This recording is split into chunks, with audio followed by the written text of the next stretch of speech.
And here we move on to the fishbone to finish our kite.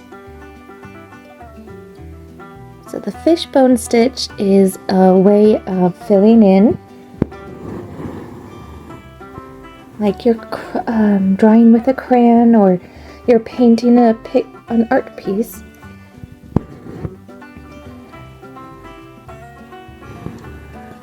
Embroidery has its own way of filling in different shapes, and so this is more of a leaf shape or a fish shape.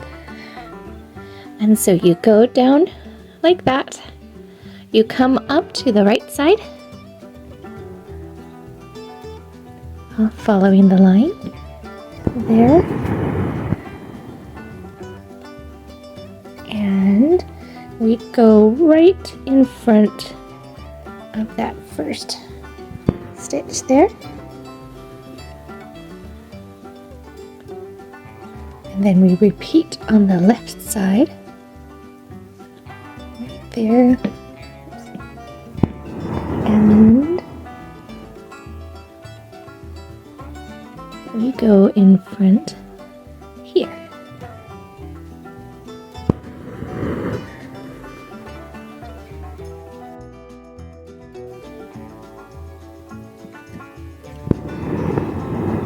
And then we just repeat. Keep going on either side, alternating.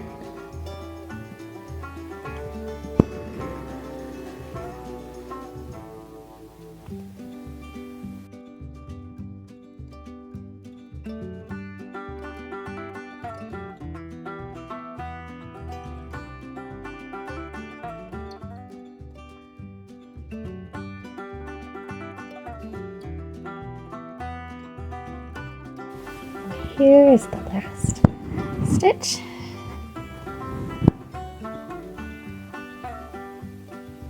And you just end at the tip. Sorry. Sorry everyone. I have to keep the camera right in front of me and I often bonk it. But there we go. That's it.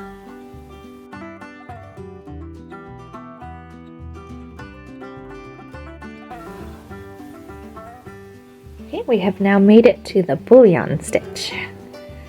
We come up on either side, it doesn't matter, I'm just choosing this side. There's a reason I drew it like that you will see in just a moment. And here we come up.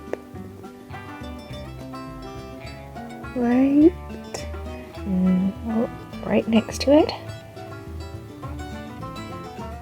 and then gently we are wrapping the floss around. I like to use 6 strands for this stitch to make it more stand out rather, and you want to wrap it enough to fill up that line that we have there. Mine was a little bit too long before I lost it. Here. And then we pull it up. You'll want to keep hold and go slowly. We'll go nice and slow.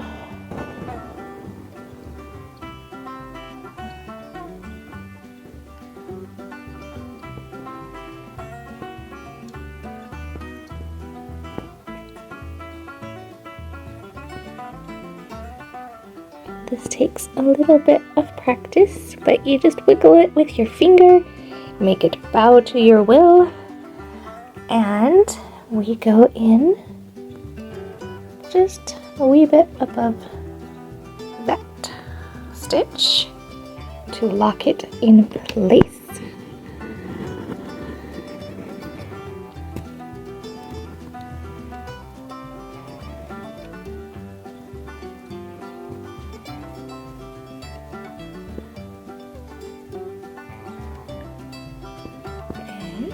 there you have it.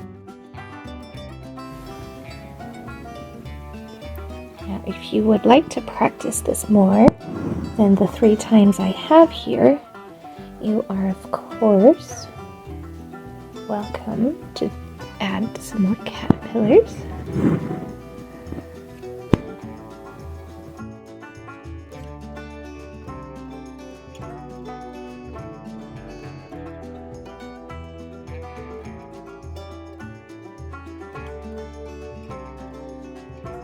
We have made it at long last to the rose, and the rose is one of my favorites. So we just go all the way around following these lines. They're like a star.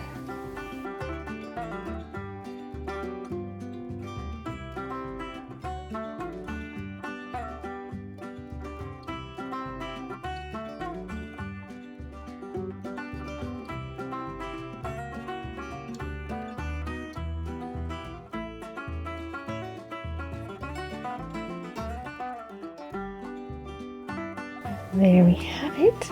So now it doesn't matter which spot we come up at. I'm just going to do the bottom close to the center. And now we're going over, under, over, under.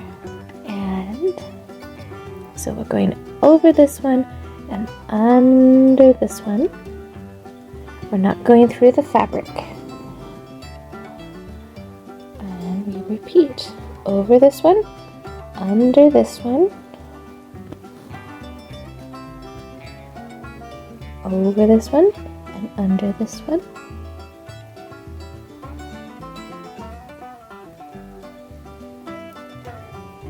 And all this time we do not go through the fabric.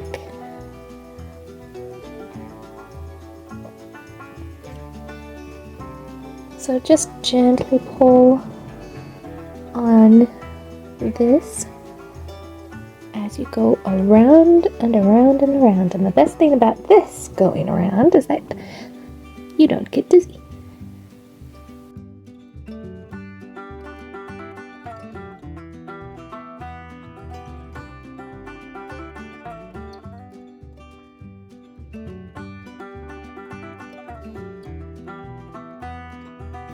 This one is still showing a little bit, so I'm going to go all the way around one more time. And there we go. And wherever you decide to stop is where you put your needle through. And then that locks it in place.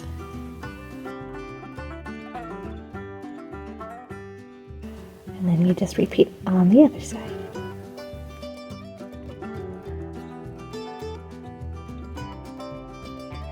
Okay, so the basket weave, or just basket stitch, is the same idea as the rose, but it's in a square or rectangular shape. Now this one I don't have it perfect because it's a basket.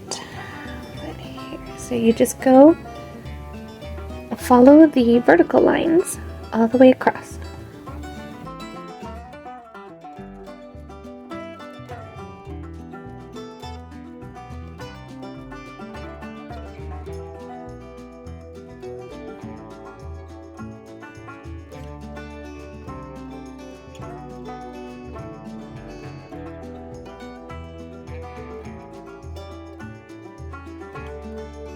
Okay, so we come up where that line is, and then we weave back and forth. I find that going up a little higher makes it a little bit easier to go under, over,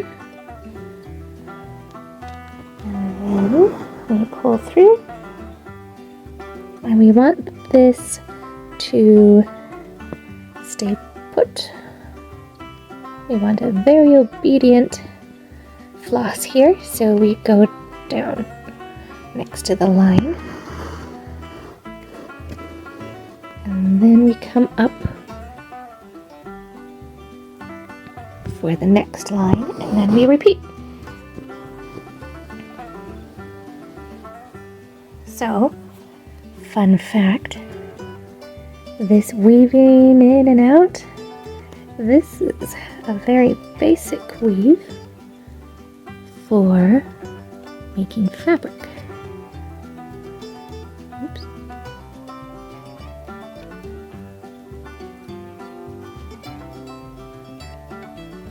And in times before machines made our fabric, it was a sign of wealth because the time it would take to make it.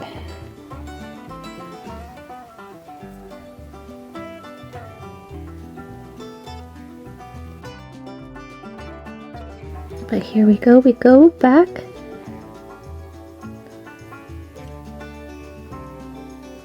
Go back down on that second line.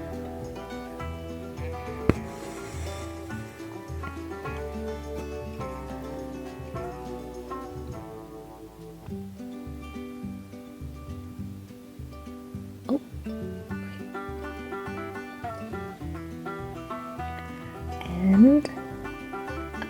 And we begin again.